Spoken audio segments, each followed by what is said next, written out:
Welcome back to another episode of the Consistency Engine podcast. I am your host, Dane Patton, and with me always, my good friend, Chase Collier.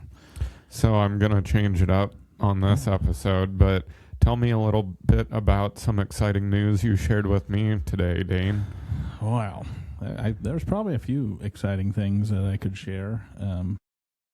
And this episode's not going to get released right away, so I can announce that I just found out that I'm going to be the 2026 recipient of the Better Business Bureau Spark Award, which is pretty exciting. 2 years ago, here at Bats Rats, we won the Torch Award for Ethics, which was a pretty awesome accomplishment, and thing to be a part of. But this year, Spark Awards only goes to one business owner out there every year. So I was I'm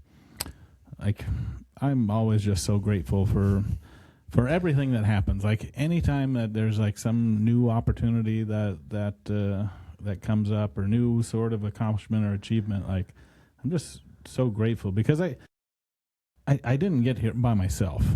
Like there's been so many people in my corner and so many people that have helped me, whether with coaching or friendship or pushing, or people that believed in me and the vision and joined my team, and my family, being there to support and care and love me, and like all of that stuff is just like, so when achievements happen, like I'm so grateful for it, but it just reminds me more of the community that I've been able to build more than anything else.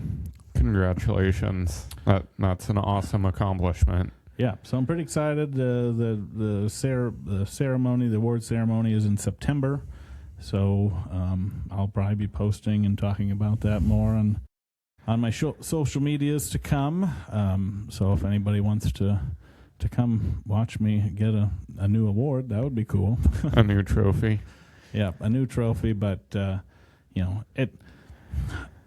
And I'm sure you're the same way. Like everything that we do, it's not necessarily for the award, the trophy. None of it's for that. It's more for the impact that we can make, and the way that we show up to help ourselves, to help others, to lead ourselves, to lead others, and that stuff just follows, and that's what's super cool about that. Awards, certificates, trophies, placements, any of those things to me is stuff on our scoreboard. Yes, it's cool, it's nice to have, it's important, but it also solidifies that we're on the right path. To me, awards are one of those things that I'm like, hey, cool, I got this. What's the next one? Because there's always more impact to leave and more to do and more to just show that we're doing the right things for the right reasons. And part of getting awards that I like is just being able to celebrate with the people that have helped me, the people that support me and guided me, or have helped me through rough patches. Like it's not a green, happy, rainbow-colored day every day of the week. There's a lot of negative days that happen too, so I give just as much credit to those who support. And to kind of tie that into the topic of this episode of the people that do support you, is Dane and I wanted to talk some on just relationships, and whether you have a boyfriend, girlfriend, spouse, we want to talk on relationships do require work. And there's a lot of things that go into it. It's not just, hey, we're dating or we're married and we live in the same house and now we're roommates. Like it takes work to keep the love going, the passion going, the support going, and always being on the same page. Yeah, so I have a lot of ideas to talk on that, but I wanted to, so before I even knew that was even coming or being awarded, I was invited to apply for this award, I don't know, a few months ago or whatever, and I filled out the stuff and uploaded all the stuff that they wanted me to. And then you kind of forget about it, It's just part of our life, our process, the pursuit of that. But just this morning, I made a post that said, on the days that feel harder than others, remind yourself, you're not just building a business, you're building a life, a legacy, and a standard others will follow. And it's just like, so, yeah, it's so neat that was what was going through my head this morning, and I made that post to remind myself that too, but also I knew it was helpful for somebody else out there to hear. And then today to get the message that I was being awarded this award, and it's like, really the energy that you put out there is, be the energy that you want to see in the world. Put it out there, and it's going to come back to you. Yep. And that's what's so exciting, and yeah, that does kind of bring us into this whole, building and maintaining relationships. Like, when I met my wife, and then when we got married, like that wasn't the getting the award, like that wasn't the end of the road or anything like that. That was like the next new beginning of the next adventure and the next journey that we're going on. Like two people, they come together, they fall in love, and they decide that they're going to start sharing and building a life together, and then they get married. And it's like, guess what? Now you got a whole new journey to go on. You have a whole new path, and now you got this partner that's with you till the end, which is one of the most incredible things out there. My kids are so important to me. I created them with the help of my wife, and they're somebody that I can love unconditionally because they're a part of me. But like your spouse, that's somebody that chooses you every single day. Ride or die. Yeah. And that's just, it's so special, and it's so amazing. And literally two people that come together and they share this bond can literally accomplish anything. And you truly can do whatever you want. And there's so much growth potential that comes from having the right person in your corner. And like my wife, we've owned businesses together. We've done so many amazing things together, and we're different personalities. We take different roles, but we've found the alignment. We've figured out what communication works, because not all people communicate the same, and people could, and this is my experience, we knew how to celebrate together. We knew how to be happy together. But when in the beginning of our relationship, whenever there was a struggle, a discussion, I don't want to say argument because we don't really argue, but when we had discussions, I like to talk about things right now. I'm an engineer. I want the solution. I want to figure it out. And she was kind of raised and grew up that we don't talk about our problems. We don't talk about our feelings. We sweep them under the rug for another day. And it took a lot of work and just talking through things to figure out how we need to have those discussions, things that work for both sides of each of us to make sure we're both getting what we need out of those discussions. But once we were able to figure that out, it made any discussion, any argument so much easier to get through. And today we really don't have arguments because we know how to communicate with each other. Yeah, and lots of times you're in alignment with each other too, and understanding that there's two people and it's a team effort, and I love that thought of the team, because not every day is each person 100% in. Coming together, maybe it's 50-50 at one day, but maybe it's a 90-10 someday. There's days where I don't feel like I can carry the load that I need to, and she's there to shoulder the what I can't, and vice versa. I can do the same thing for her, and it's a give and take, and it's a shared responsibility. And things that I've learned over time is just how important it is to be intentional with your communication and your relationship. and to talk about, like you were saying, she grew up and they didn't really talk about their problems. Well, there was because somebody in that point was not intentional with the communication in that life. Yep. And how do we change that? It's really easy as we become, adults, and we go from kids to being adults, and then we reflect back on our pasts, and it's easy to kind of like, when we're growing up, our parents are like these superheroes in our eyes. They can do everything. They know everything. We just hold them on this pedestal as kids, and we go through our adolescence and in our early years, and then we push back. They don't know anything. We know Rebel. everything, and then we kind of become adults, and then we kind of reflect back, and lots of us have very good fond memories, but then some of us are like, well, what the hell? Like, why did this happen when I was a kid, and why did my parents do this and that? And it's easy to kind of like maybe, I don't know, think back a little bit negatively, like, why didn't they do this for me or that? And it's like, well, I think for the most part, parents, they try to do the best they can with the information and knowledge that they have at the time. And now that we're older and that we know more, it's not me looking back and saying, well, why didn't I have this opportunity, or why didn't they provide me with this? It's like, well, now I know more, and so I have to do more. I'm not thinking back to the past of how can I change it. It's how can I change the future for the kids that I have now, and for them to learn more so they can do more in the future. On that note, my dad told me many times growing up, he's like, I want to give you a better life than I got from my father. And that was something that he did. He accomplished. He made sure that I had a very good upbringing and did everything in his power and that he knew at the time to make sure that I had a better life. And that's been something that stuck with me. And I'm like, I want to do the same for my future kids. I want to do the same for my wife.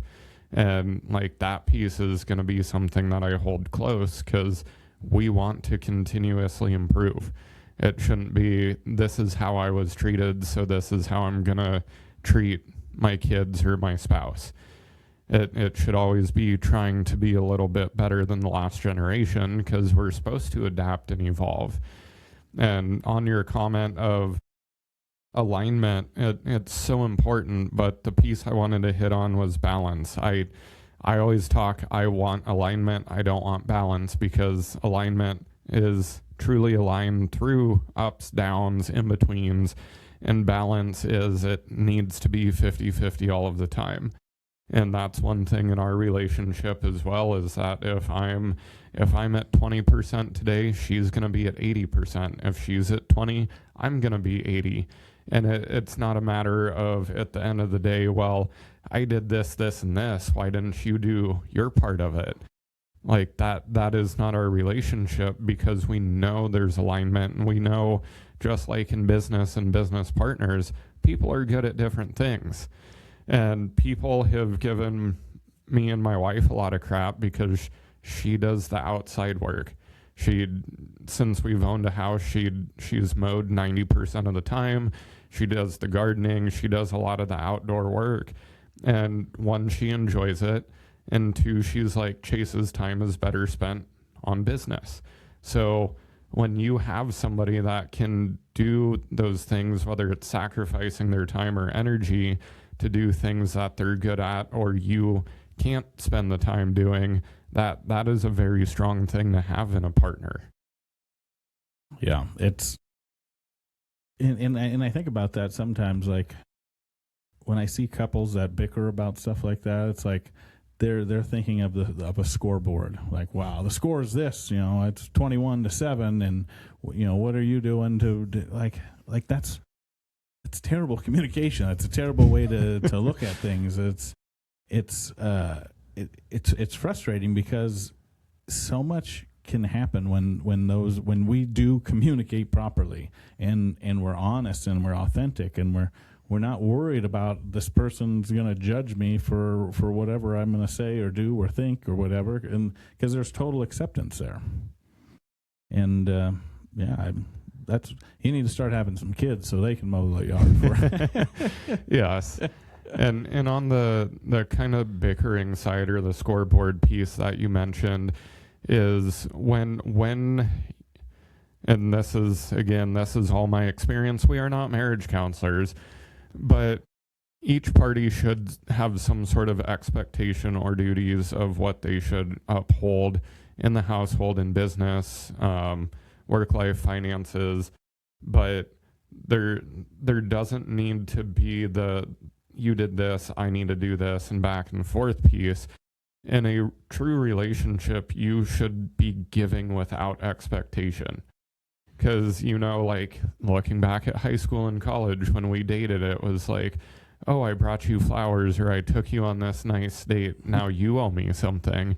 In a marriage, it should be, I'm just doing this because I love you or I care about you and I want you to be happy. It shouldn't be, hey, I bought you flowers on Valentine's Day, so X, Y, and Z in return. It should be giving without expectation. Yeah. The way that I kind of think about that with my wife and with my kids is like, I want to invest so much into them that they're never going to be able to return that investment that I'm going to make into them. Yeah. Whether it would be with, finances, with love, with time, with presence, with experiences. I want to invest everything that I possibly can into them, that it's going to be so much that it's never going to be, I'm never going to get that in return, but they know that I'm there for them and I'm putting in the effort, I'm putting in the work as we say for this relationship, and really it's because I care about them so much. Gonna use one of your quotes, but stay consistent. Just like in business, your marriage, your family, you need to stay consistent in. You can't just show up for one day and be happy, jolly, perfect spouse. You need to stay consistent and show up every day because that is the expectation that's there. You can't love them one day and not love them the next. It should be for forever. And part of it too is learning to communicate through the rough times. I've seen a lot of relationships and people that I know that, again, they can handle the celebrations and the happy piece together, but they don't know how to get through the rough patches. They don't know how to talk through it. They could argue through it. There's different expectations, or they're just not willing to put in the work or the sacrifice. And a relationship, whether it's friends, family, spouse, it takes sacrifice. Like it's not going to be perfect all the time, and you're going to have to give up energy. You're going to have to give up time and money at some point in those different relationships. But it's how much are you willing to sacrifice to maintain this relationship with somebody? Yeah. And with that, I also kind of want to talk about, in this day and age of distractions that we have, our phones, our screens, our social media, everything that's going on, being home and being present are two different things. And being aware of that, because like you said, we're not marriage counselors, but I've said plenty of times I'm an expert on my own experience, and I remember times where I was at home, but I was not present with my family. I was either glued into my laptop, I was glued into my phone, I was just I was drinking to try to escape the things going on in my head, stuff like that.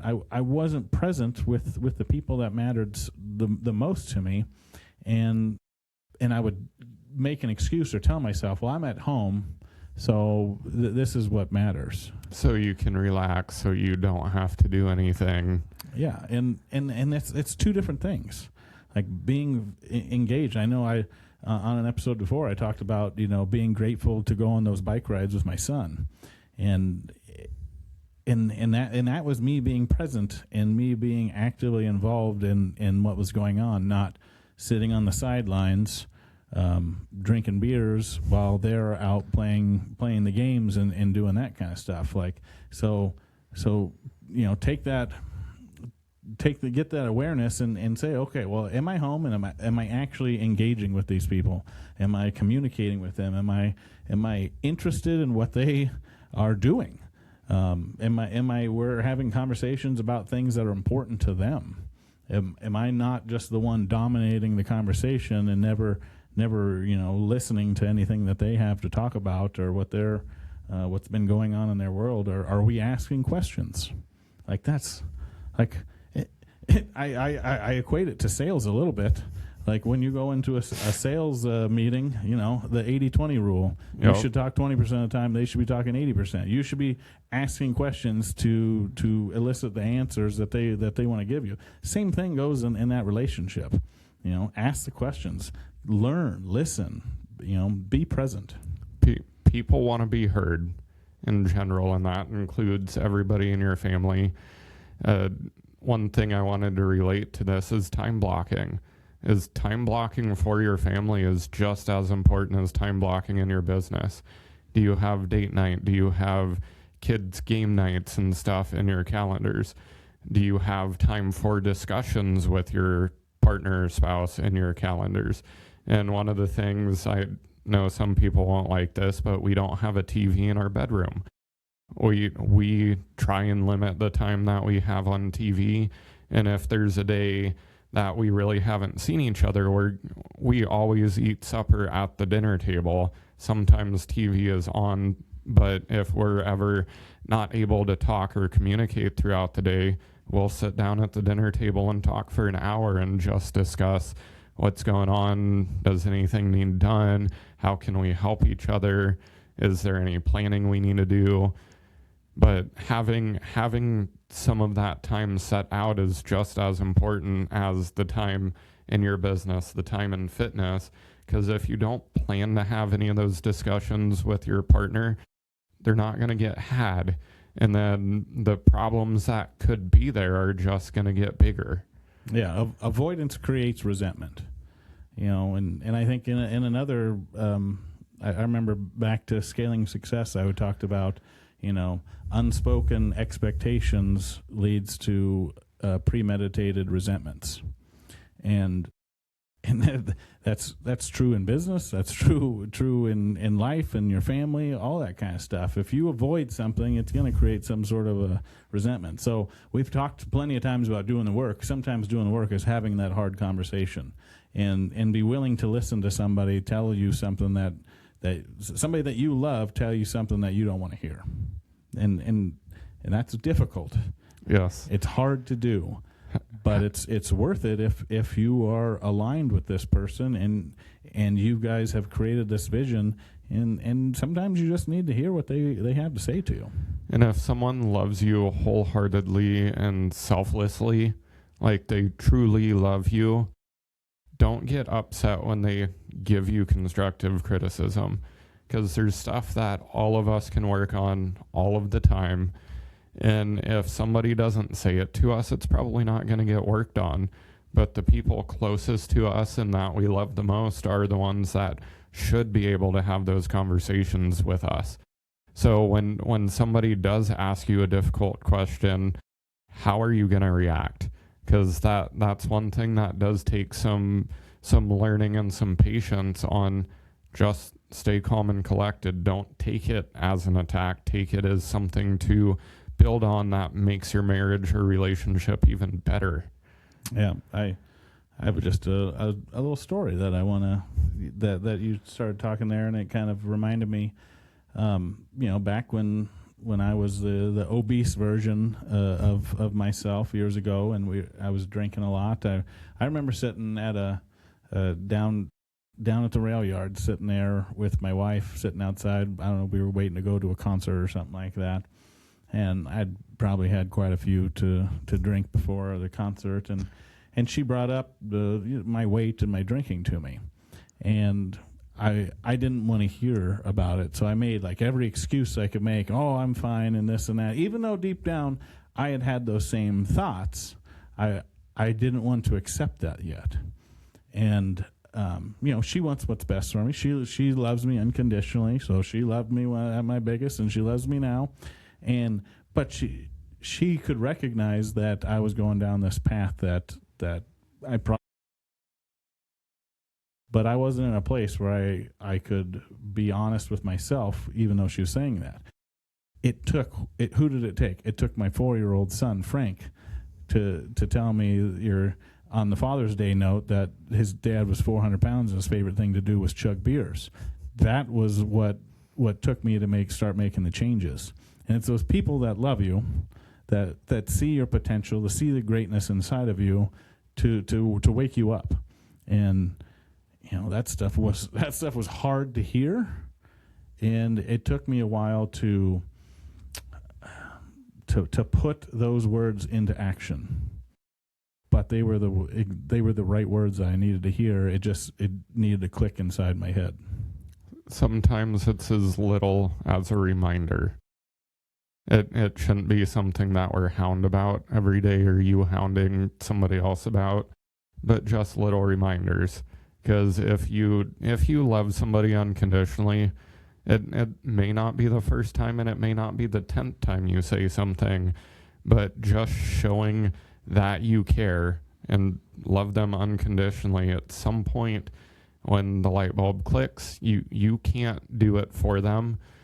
But if you can give them gentle reminders and show them that you care and that you're there for them, at some point something will happen. Yeah. And I mean, that's what we're here to I mean, what do we say all the time? You're going to hear a lot of the same information over and over again on these podcasts, and it's for that reason, because we need to be reminded more than we need to be taught. And if maybe this conversation that we're having and my experience explaining that connects with you, then maybe this is at the right time, right place, right moment sort of a thing. You just never know when that's going to happen. So, but the big thing is that we consistently share and talk about it. Yes. And we'll wrap this up shortly, but one of the things that I tell everybody that asks about our marriage is that we are best friends. We are best friends, and we are a married couple. And we've had businesses together, and we've struggled through businesses together, but we were also able to separate different pieces of the relationship, which really helped us, because when we owned a sports bar together, like, we wanted time that was not talking about the sports bar. And we were still best friends. We might have been arguing about business, but at home or outside of the business, we were best friends. And there's times that not everyone's relationship is great, and there's rough patches, but we can still be best friends for each other and lean on each other. And that's been one of the biggest things that I can say is Kat and I's favorite thing, is no matter what, there's different facets of our relationship. And if we're weak or a rough patch in one spot, we're still strong in others.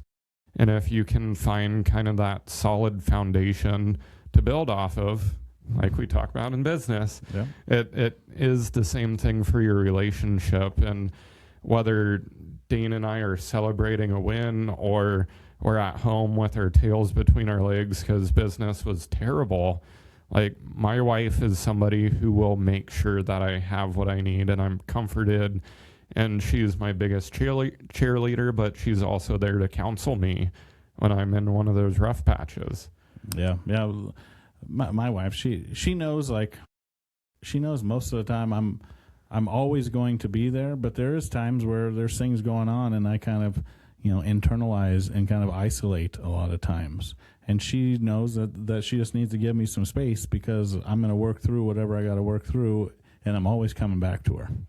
And it's funny that you bring up the best friend, and I love that, and I believe that now. Early on in my relationship, Lena was like, "Well, we're best friends," and I was like, we're husband and wife. I was like, I have other friends that I considered like my best friends, and I didn't, like, at very early in our relationship, I used to say that, but as I've grown more and kind of, I was like, she's really the only person I want to do stuff with. Like, very rarely now, like, do we do things that aren't together. And yeah, she is my best friend. She's the person that I tell everything we talk to. Like, there's no secrets between us, and yeah, we've talked about, the sport, the care, the rock, the foundation, all that kind of stuff. It's so true, because we've just opened up to each other. That's awesome. So this one was a little bit more of a emotional episode for me. More emotional intelligence, Yeah. and just more. I don't even know the word I'm looking for. Yeah, it's hard. It's hard to put words to somebody that matters that much to you in your life. Yeah. And I'm not the greatest wordsmith out there. I'm trying to get better. Writing books and doing talks and stuff like that. But there's still emotions out there that are hard to put into words, and how important those people are to us in our success and our growth, and the things that we get to experience and build, and the legacy that we get to leave with these people. So, and part of why we started this podcast originally, it's not meant to be just business. Oh. And we want to open up about relationships and all of the different facets of life that we go through, because there is challenging pieces. So even with some of these heavier conversations that might tug on your heartstrings a little bit, they still need to be had. And we just want to be transparent with everyone listening that we are here. It's not, hey, reach out if you need business advice. It's, hey, if there's anything going on in life that you need help with, reach out. Yeah. You don't have to do this thing life alone. So we're here for you. We're here to share our experiences, our insights, our opinions, really share our lives with those out there, whether it be our fitness journeys and our business journeys and our relationship journeys, all of that stuff, because it all matters at the end of the day.